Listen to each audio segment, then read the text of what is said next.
News that the Browns players have decided that they will skip voluntary workouts. Not a surprise, just a reaction to that. And their point is, pandemic's still going on. We still want to be cognizant of that, and we want to cut down on injuries. We have a 17-game season now, and those are the type of things they want to protect their bodies.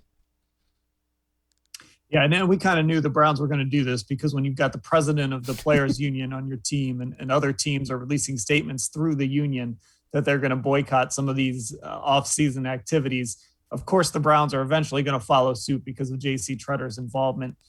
The off-season program is always so weird because it's the NFL and it just dominates the news cycle. And I think Browns fans remember a few years ago when Odell Beckham wasn't showing up to the voluntary portions. And then when he came to minicamp, he didn't really practice a whole lot. So we kind of overrate, I think, what the offseason program, any coach in the NFL that hears me say that is going to say, no way, we need this. We want to coach. We want to find these young guys. I think ultimately what this is going to lead to is the two sides are going to come back to the negotiating table and come up with a longer-term solution to how to do this offseason program where you can give players the opportunity to do a lot of it virtually, but maybe get them in your building for, if not 10 OTA practices in a minicamp, maybe 2 or 3 weeks in May or something like that. I think ultimately that's where this is going to lead to. And again, the point that it went seamlessly last year, that's a valid one. If I'm a player, I want to, saving my body prolongs my career, which makes me more money. I get it. Their body is their livelihood.